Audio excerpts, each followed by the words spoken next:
So I was supposed to do 3 poems today, but last night I had a freak out about one of them, so I'm only gonna do two. The first one is about Wile E. Coyote. Actually, when you brought it up, it was perfect. Well done. So here it goes. It will work this time. It has to. I spent the better part of 19 hours crafting this mural on bedrock and 3 full days before that, laying pavement, redirecting the winding desert roads so that it would end up abruptly at the foot of my masterpiece. A rock wall painted to look like a tunnel. An optical illusion. A way out. But there's no way out of here. My name is Wile E. Coyote and I'm so goddamn hungry.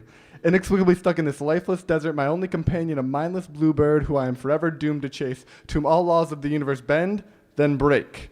This is my existence, compulsively ordering one ridiculous contraption after another, even though I'm on to the people at Acme. I know you are fucking with me.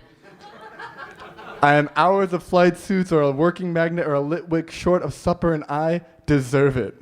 I left my imprint all over this desert. I've been pancaked, incinerated, run over, diced, and buried. I've accepted my failure with only simple signs pulled from invisible back pockets begging for your empathy as if it will cushion what comes next.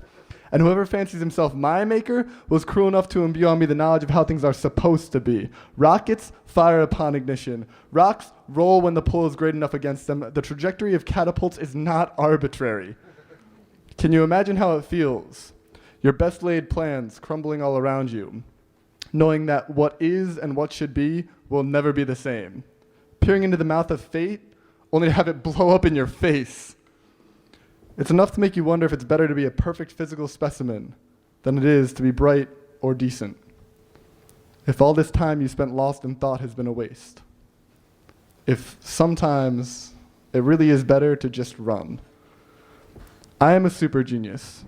And I can't catch something that smiles and sticks its tongue out as it remains just out of my reach.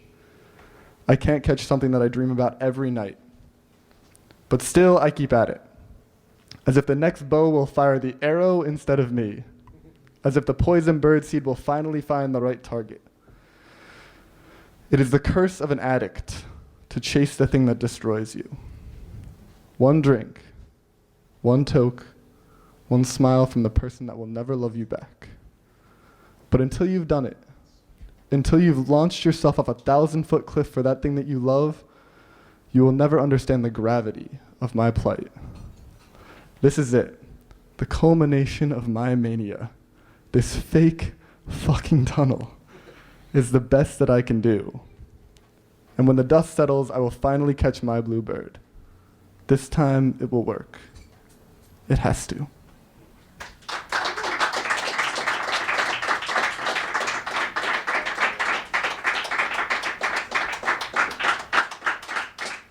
Thank you. Exactly. So next poem is about online dating profiles. I always thought it was kind of ridiculous that you could just put up like, hey, I like rock climbing and like, here's your perfect match. So I decided to make an honest dating profile.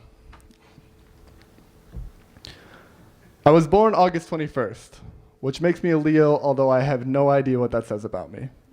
I'm 6'7", weigh 195 pounds, can't dance, and I'm a sucker for a girl with a nice smile and a happy kiss. I give really bad hugs. People say it feels like I'm trying too hard, probably because I am. Secretly, I get very excited at the thought of someone being close enough to hear me breathe, even though I'm scared they won't like the sound. I have an odd fascination with quotes and movies, and I think it's because I seem to enjoy things that only last momentarily for some people, but last forever to me. That's why I fall in love with women who will never love me back. And I know it sounds crazy, but it's easier than it seems.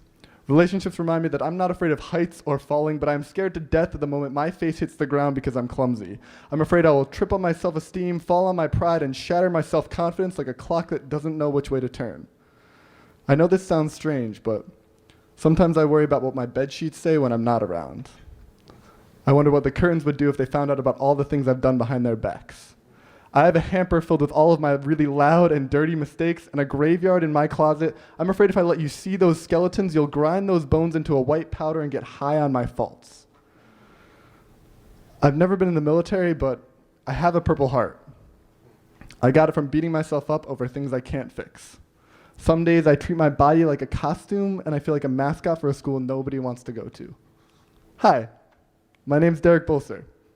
I enjoy people watching, Disney songs, and laughing for absolutely no reason at all. I don't allow myself to cry as much as I should.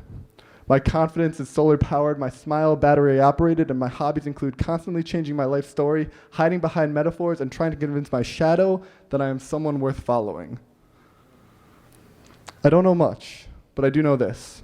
The world is full of music, and God listens to my heartbeat on his iPod because it reminds him. It reminds him that as good as we are, we still have work to do. Thank you, everybody.